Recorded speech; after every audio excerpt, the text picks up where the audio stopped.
a webinar to discuss about how to optimize recruitment of Chinese students using WeChat Social CRM, which is a topic that many of our clients are asking about, and we thought it was an interesting topic to discuss about with you today. So two people today will be here to present, and at the end of the session we have also Bianca SUN from EHL, one of the schools we collaborate with, that will also share her own experience by using social CRM as well. So on my side, I'm Benoit Raoult. I'm the CEO and founder of Duhno Marketing. I have a background in IT and computer science, so I always love these technical tools that can facilitate my life, and the social CRM is really part of it. And we have today also Annie. Hi everyone, so my name is Annie and I am the marketing and communication manager at Duhno Marketing. Great. Just a quick word about who we are. So Duhno is a marketing agency funded in 2017 in Shanghai. Today we are part of the Decapol group. So Decapol is a 50 years old family-owned group based mainly in France and in Europe. And it's listed on Euronext. So it's a listed company with over 1,000 people in the team. So we have the capacity to extend our reach way outside of China these days. Also, we believe we have a certain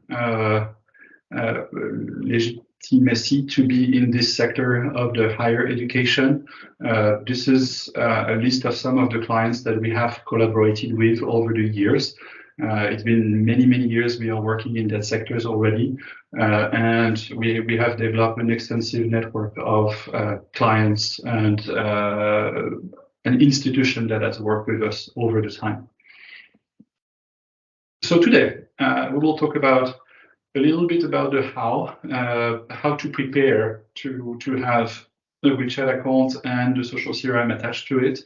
Then when you are ready to use your own social CRM, what do you need to perform? Then how to apply it. And then we will have that experience sharing with Bianca.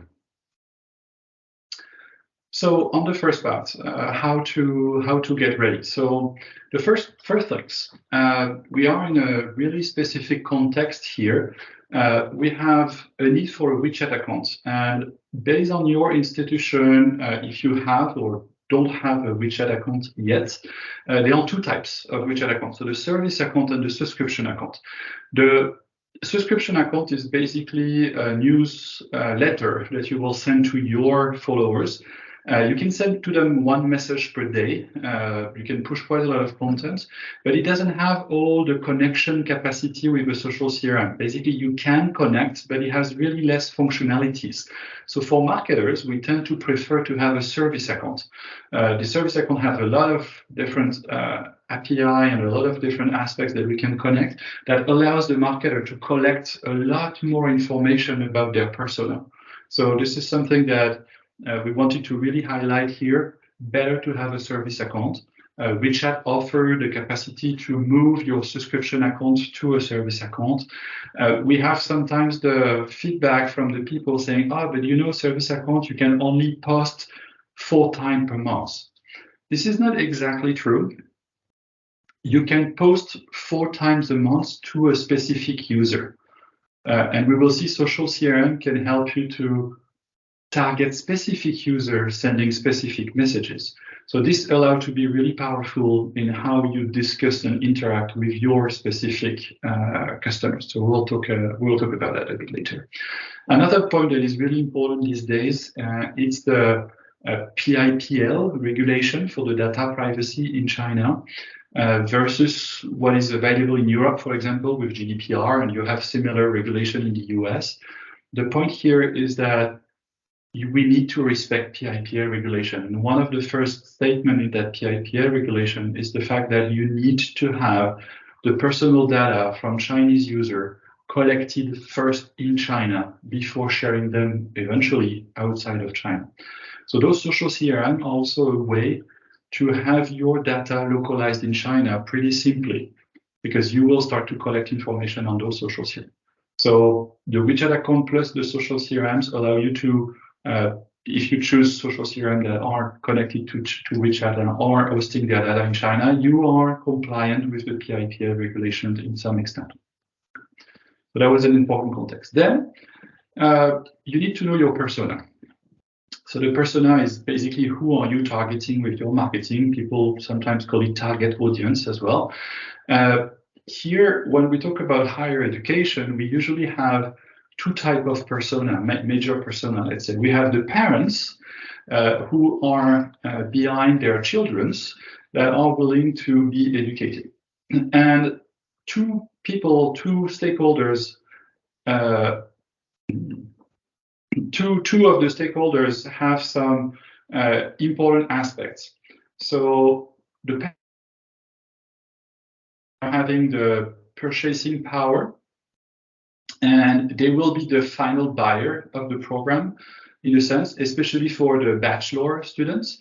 And on the other end, you have the students themselves that are willing to have a good understanding if they will have really good education, if they will have a good time spending time in that specific country or in that specific university or on that specific campus. So those two persona are really important, and you need to know your own persona. You might be having different program for, I don't know, camps or K-12 education, than to have education for bachelor or education for master or even executive education. You might have really different type of persona that you are targeting, and we need to understand them really carefully before we engage into optimizing a social CRM. Then, when you know your persona, you need to understand at which moment they will encounter WeChat. So we understand the social CRM will be attached to WeChat. So we need to understand exactly at which moment it is connected to that WeChat in the customer journey. So here we try to give you an example of what could be a customer journey on WeChat. So the first part, the awareness aspect at the top, is basically you could do a paid brand media campaign. So using the paid function of WeChat to make the awareness of your school and reaching and touching multiple people on the WeChat ecosystem by trying to gain, for example, new followers or to drive people to a specific landing page. But that would be awareness level, pretty high level. Then people will be in the informing stage. And then, for example, your official account with the regular content you are posting and maybe some of the specific content you will have added to the menu of WeChat. This will allow them to have a good informing experience when they are in this stage. Then when they are in the interesting stage, so basically informing is when they are creating that list of maybe 10, 20 schools that they might be willing to attend in the future. Then the interesting means they are shortening the number of institutions in their list to maybe 3, 4 really schools that they are willing to go to. So in this interesting moment, they will usually enter in chatting mode with the operator. Or if you have a landing page to provide them more information about the program or about the cost of the program and stuff like that, people will start to be ready to share their information. It's really rare that people would share their information at informing or awareness level. They will start to share when they are really in that interesting moment. So this is the moment the social CRM is really useful because that's the moment you can capture information about your user. Then applying to the school. Based on your process, some schools can put in place some forms or WeChat login functions to their backend of their website in order to facilitate the application of the students to the school. So part of the forms to apply can be done through the WeChat aspect.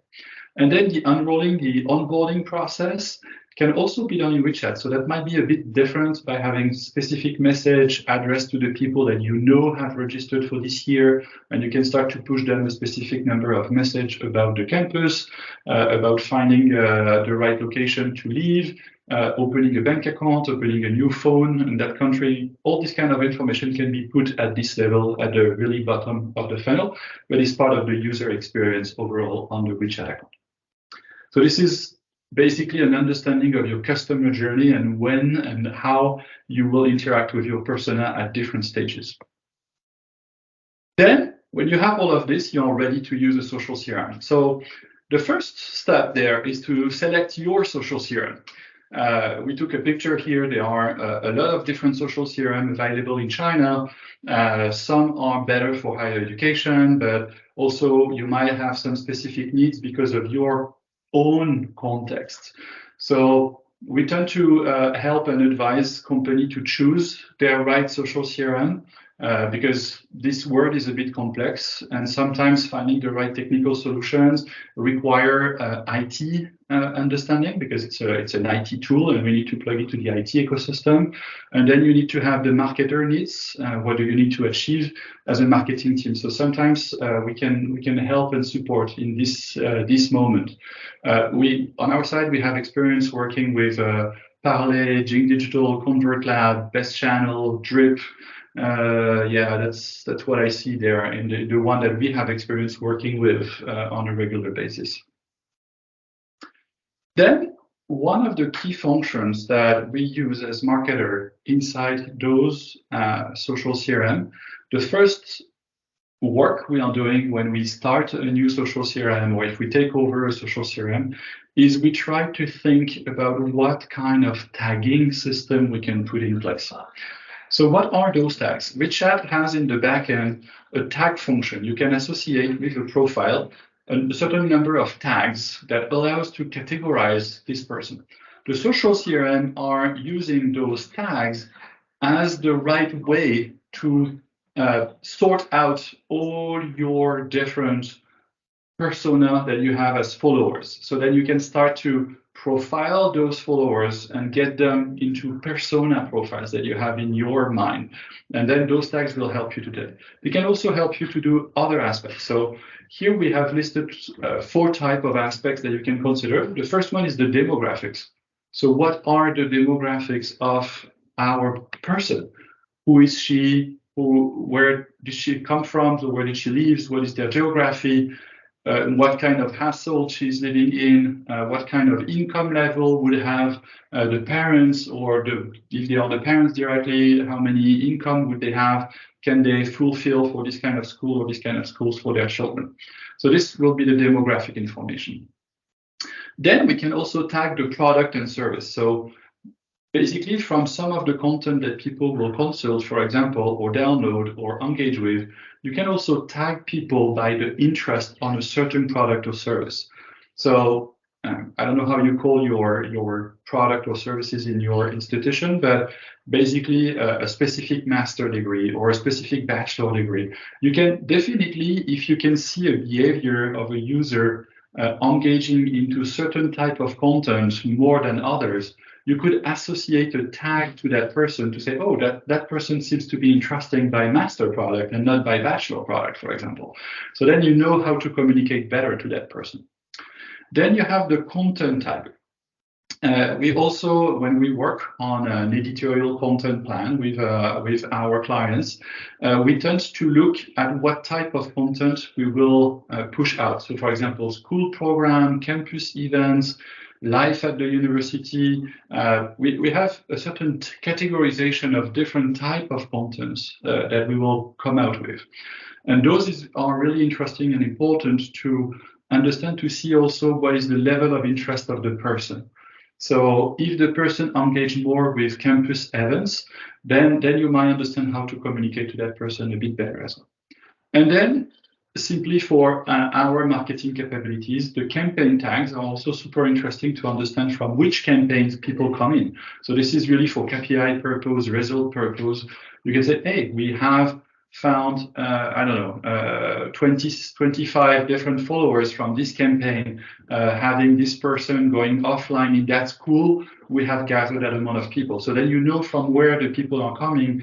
And then for the following event or for the following year, you can really know what kind of KPI you can expect on such an event or such a campaign that you have been doing. So let's go to basically the segmentation. So trying to understand who is your followers. So you have normally a classic traditional way of looking at market segmentation with demographic, geographic, behavioral, and psychographic. So those are our classical way to look at things. For education, we have a couple of aspects that are pretty important here. So if I go at the top first, so the program type. So basically, what kind of education are you willing to buy? So that's really usually a way to categorize the people pretty fast. Then the language. We know, not the big news here, but US, UK seems to be the biggest attractors of Chinese students because it's English, and it's certainly a language that is educated and taught in many places in China.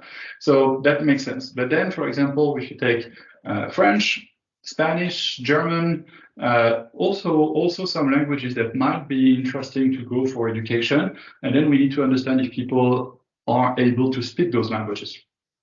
Then academic interest. I don't know. We can talk about luxury management or sports or business school finance. Like, what kind of category of academics are you interested in?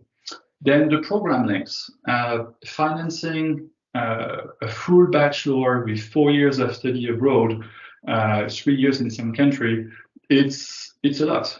So how long do people are looking for? So are they looking for a camp? Are they looking for 1 year abroad? Are they looking for a long program abroad? Or I don't know, even engineering diploma in Europe is usually 5 to 6 years. So that can be a super long program as well. So what kind of program people are looking for? Then their career goal is usually a good tag to consider.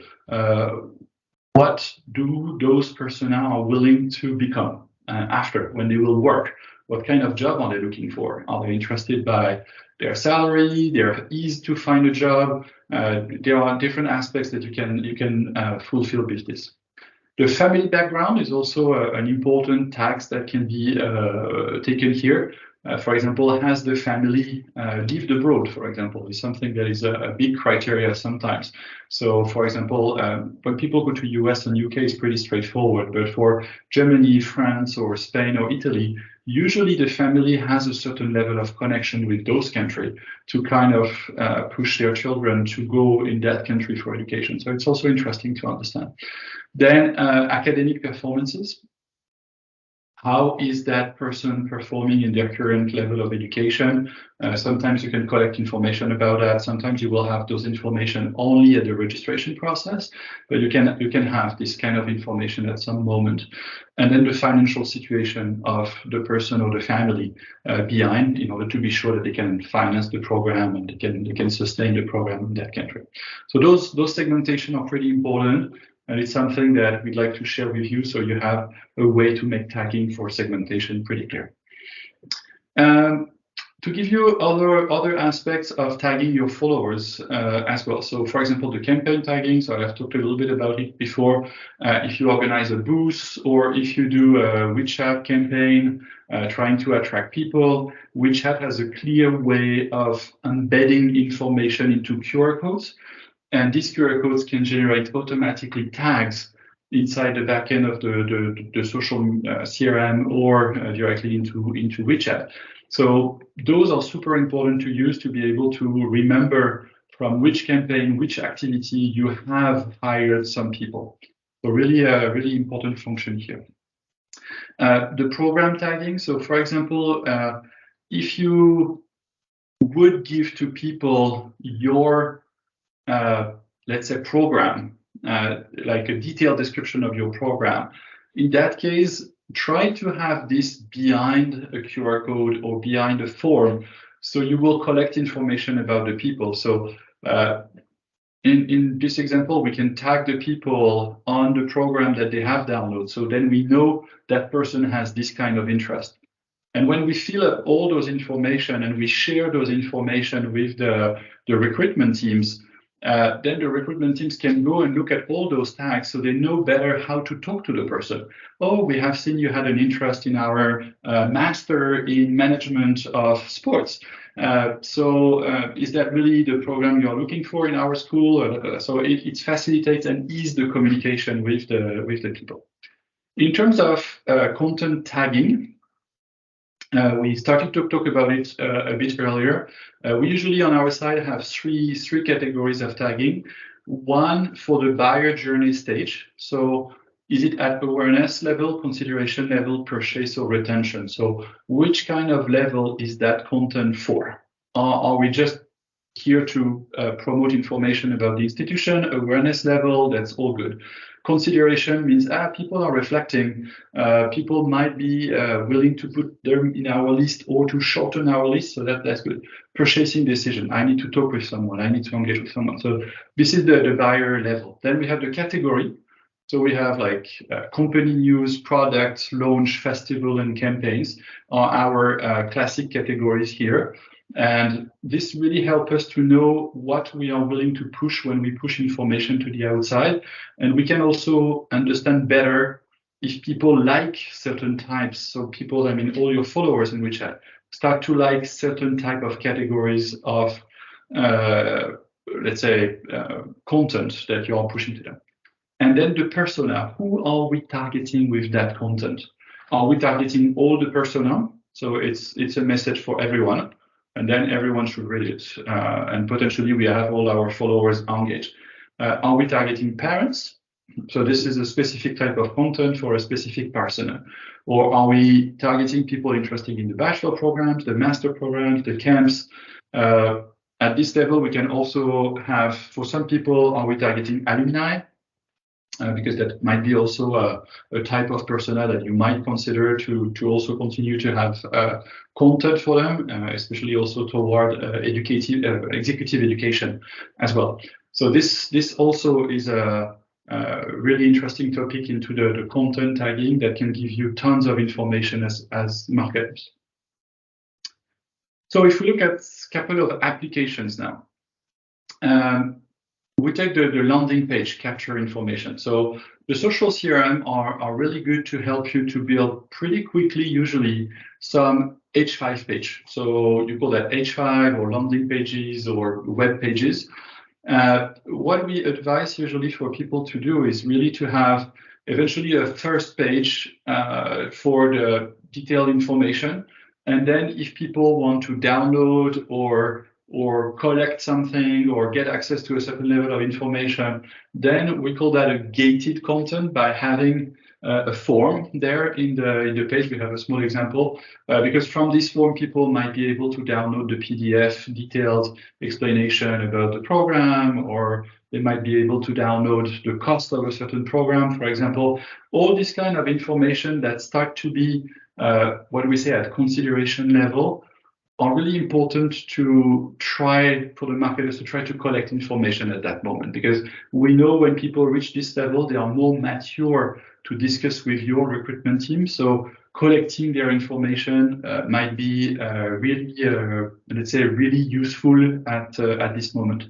There are also other functionalities from the social CRM that could be used at this level.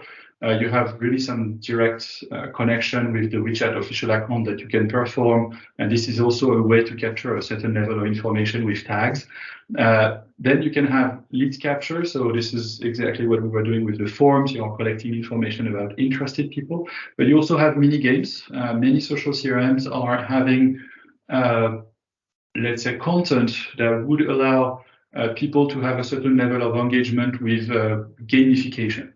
And sometimes for some practice, especially on trade show, this is maybe a good way to interact with some of the students and collect more information from more potential students. So at awareness level, that might be a good usage. The second application that we see really regularly is to deliver content based on the persona. So here, for example, we took a push. So I don't know if everyone is aware about that, but a WeChat push can go to up to 8 contents. So 8 different articles can be pushed in one push per time. So when we were talking about service accounts, we can do 4 push to one person per month. If we have a subscription account, we can do 1 push every single day. Here in our case, we will be on a service account because we will have the tags and we will be able to deliver message to the right people.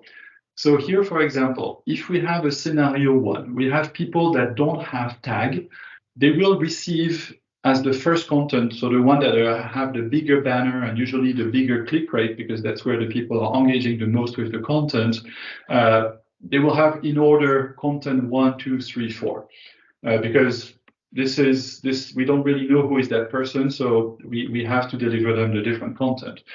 If they have a tag one, so I don't know, a master degree people, then we could decide, for example, to send them only the content number 2 and number 4. We don't need to send them content 1 and content 3. It's not for them, no interest. We just send them the content that is interesting for them. And on the other hand, tag 2, maybe they will be potential students or potential parents, let's say. If they are parents, we say, oh, okay, you are parents, you might be interested by the content 3 and the content 1 and the content 4. But content 3 is your main content for you, is really parents dedicated. So we put the content 3 in first.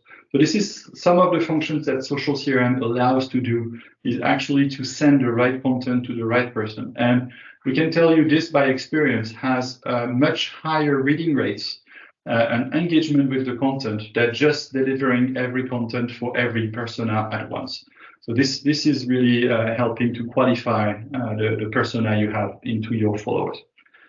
Here we have another scenario 2, for example, where we have 4 different tags, and for each of the tags we will send either content 1, content 2, content 3, or content 4. So pretty direct, but it allows to really have a certain way to engage with your people directly. Another part that is really working and engaging is when we use the social CRM and the WeChat power to digitalize a booth. So usually in the higher education sector, now that China is back open, you will have people going around in China, meaning that they will be traveling to different locations, doing tours in different schools, or going to large trade show for higher education sector. In this, you can have a regular booth, or you can start to have a digital booth. What means a digital booth? So it's using all the aspects of the CRM in facilitating your life on that booth and facilitating the collection of information. So, for example, by having an initial campaign prior to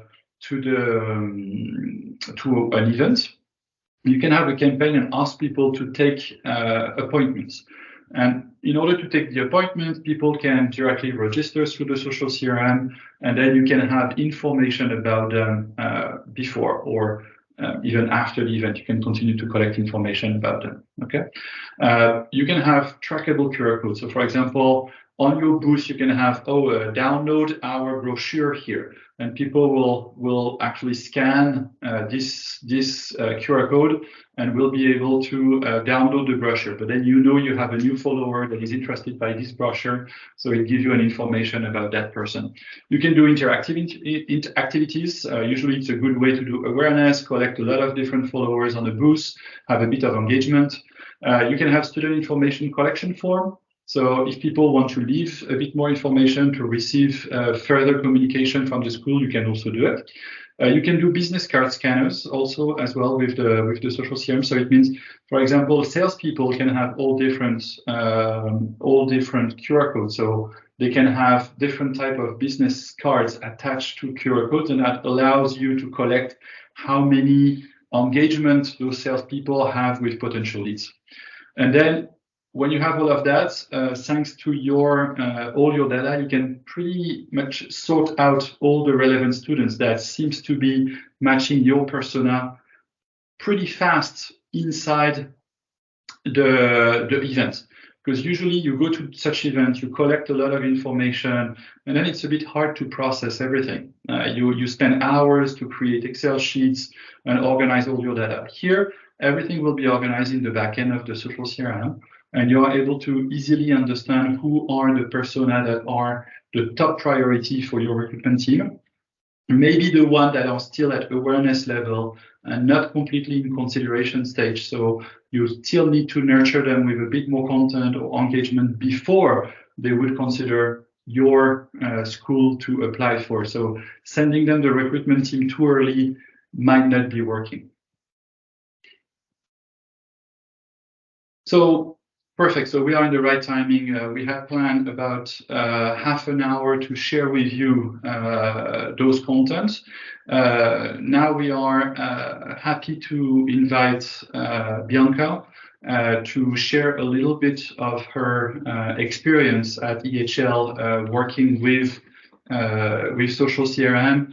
And I will let Annie do a little bit of questioning with Bianca. So she had prepared a couple of questions for you, Bianca, and I will let her work with you. So thanks a lot for listening, and then I let Tim work. Yeah. So hi, Bianca. Thank you for being with us today. Hi. So I'll let you introduce yourself first. Okay. Hi, everyone. My name is Bianca, and I'm the Marcoms manager of EHL in the China markets. And we are partnering with Duhno for digital marketing. So I'm very happy to be invited. And also, I think it's also a very good learning experience for us, even though we are already using SCRM systems for our company. But I think it's a very complicated and huge topic, and there are many different new functions coming all the time. So I think it's very important to keep learning and update it. Okay, thank you for this introduction. So we have a first question for you. So besides WeChat, did you connect your social CRM to another platform or ecosystem?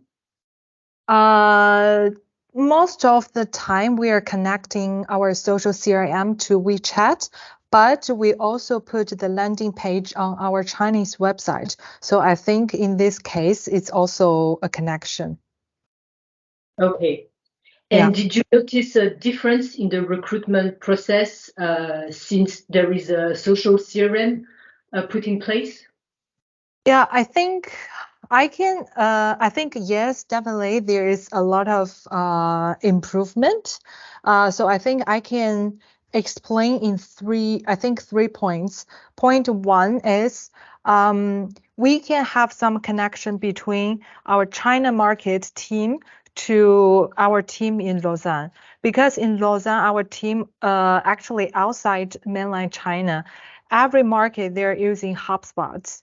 But as HubSpot is not very user friendly in China, and also I think it's not adapting to Chinese people, especially young people's user habits. That's why we started to use localized CRM system in China almost. I think for more than 2 years, but with the CRM for our market, we start to have a lot of conversations between different markets, because no matter what system we are using, I think fundamentally the logic is quite similar, but of course we have to respect the different rules and the different like functions. I think on this point, it improves us to respect every market's I think habits or knowledge, and also improve the internal communication between among our company. And I think point two for our China team, because our pipeline is we have marketing, we have communications, we have recruitment team, admissions team, industry relations team. So actually for our CRM, most of the time are used by marketing, communications, and recruitment team. And it is very crucial for the team members in these three departments to fully on the same page, because I think it cannot be separated. For example, I am in charge of the Marcoms, and I'm using WeChat, I'm using Chinese website, many different social media channels, and also the CRM. So with everything working together, I'm attracting leads from digital channels and also offline events. and I will pass the leads to our recruitment officer. They are going to follow up with the leads and also nurture the leads, convert the leads. So with the CRM system, we know exactly what is happening with the leads, how many leads we still need to have. And we can also understand how many followers we need to get in order to have enough leads for our school for different programs. So I think it also helps us to for leads attraction, leads conversion, and also for the internal communication between different pipeline stages. And I think point 3, because in China, WeChat is the core of I think social marketing. So with the CRM system, we are actually break the limits of the original WeChat functions. For example, as Benoit mentioned before, it's not actually. I think it's not correct to say we can only publish 4 times articles per month as a service account. Actually, we can select a different group of target people and send direct messages to them. And there are all the many different functions too. So it helps us to break some limits and help us can personalize different marcom strategies for different types of persona. Okay, great, thank you. So we have a last question for you. So what advice would you give to other institutions looking to optimize their Chinese student recruitment through WeChat Social CRM based on your own experiences and success? I think first of all, using a CRM system is not something very simple. So we have to there is investment, and I to be honest, it's not a little amount of the investment. So I think we have to understand what you are going to. I think what you have to do in order to fully use the CRM. Otherwise, you spend the money, you have the human resource, and you find out the strategy, but you cannot keep following up and updating the strategy or adjusting different strategy depends on different types of personas, or sometimes the market is different. Sometimes for example, we just went through the COVID. So the way we are using a CRM is quite different 3 years ago and nowadays. So you have to be mentally understand that you have to keep spending time, energy, a lot of conversations, a lot of communications in order to take the good advantage of the CRM. Otherwise, I think it's better you take it slow, and you can do it slowly by slowly.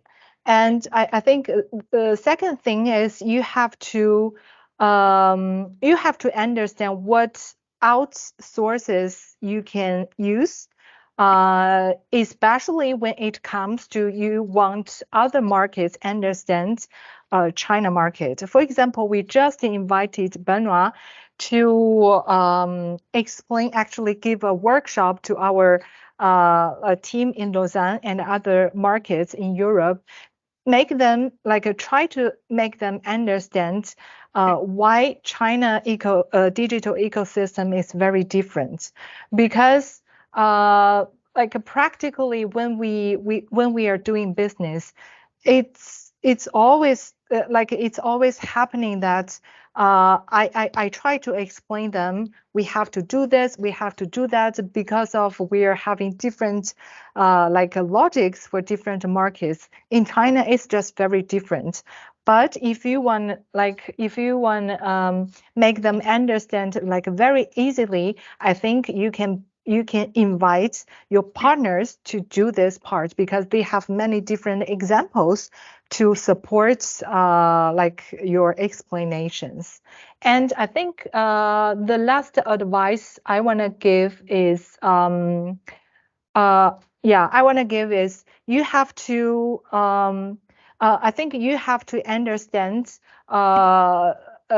like you have to be more data driven because the purpose of using like a CRM is you want to, for example, in our case, we want to have more students apply for our bachelor programs and go to EHL.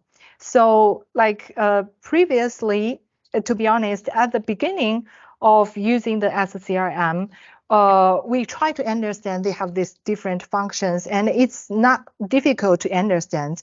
But the way we set up the system, not always the right way. So I think it's better you like understand. You have to let the professionals do the job, and it's a very good learning curve for you. But at the same time, in the process, you can learn how to set up. You have to understand the logic. Then you can slowly take over about the I think the execution parts. Yeah, so basically my experience sharing is based on our like real practices. There are a lot of prices we spend on these parts. Okay, thank you very much. You're welcome. So I don't know if you have a question to ask Bianca specifically. We will have some Q&A time afterwards also for the other question. So yeah, I've seen that Lydia have asked some question. Yeah. So I don't know. I think maybe we can ask the question to Bianca as well and try to see how we can answer that. I think it's a really interesting question. So allow me to read it. So thank you for the presentation. If we do paid campaign on other platforms than WeChat, so for example, Lydia was saying Red and Douyin, can we connect those social CRM into those platforms? So I think that's the first question. And then the second question, and you mentioned if yes, how can we basically connect leads or obtain leads information from those platforms to turn them into WeChat followers and then potentially tag them? So I don't know, you want to try to answer that? And I'm happy also to share from our experience. So Bianca, any feedback to that? Yeah, actually for our school, we just started to use Reds, and we are also considering Bilibili. So I think, can we connect the CRM with these platforms? Like in my understanding, and also in our case, like the way you connect different platforms into one CRM and also eventually like turn the leads to the followers on WeChat. I think one of the easiest way is to have the landing pages, but I believe nowadays for the landing pages, it can be very easy or it can be very difficult. And I think if we are using Red, for example, we are scrolling like the screen on Red platforms. And I think sometimes they also have some like a survey we can like leave our information. And I believe it's also part of the landing pages. So because for our CRM, we are using landing pages can be in URL version or can be a QR code. So I believe like on different platforms, if you can link the URL or insert our QR codes, it's no problem. You're using one landing pages, and all the leads, all the traffic from different channels will be in the same landing pages at your CRM backend. And because your CRM will be connected to your WeChat, then you can follow up with them and turn them into your WeChat followers. Yes, thank you, Bianca. Yeah. So, on our side, from our experience, Red and Douyin don't have the API to connect directly to CRM. So it means not like WeChat, you cannot connect directly the social CRM to the other social media. And I don't know any other social media that have this capacity to connect a social CRM today. Doesn't mean you cannot collect part of the information, but in China, you have really limited information. I have it here, just connecting because you have not limited battery. On this aspect, after that, how can we drive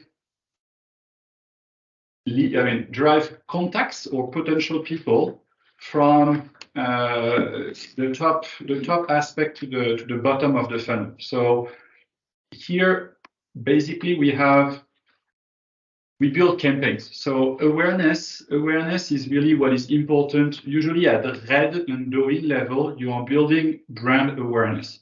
So you are building the top of the funnel. And as marketers, you need to attract these people to become and engage with you. If you do that too early in the process, as we mentioned earlier, people will be a bit scared. So if they are discovering your institution for the first time, and you have a button, register here, or apply now, you will usually scare them away in the sense that they are not ready now to consider you as the platform to buy. So usually Douyin and Red are really at high level. So to talk about the school, talk about the life of the school, talk at different levels about the school.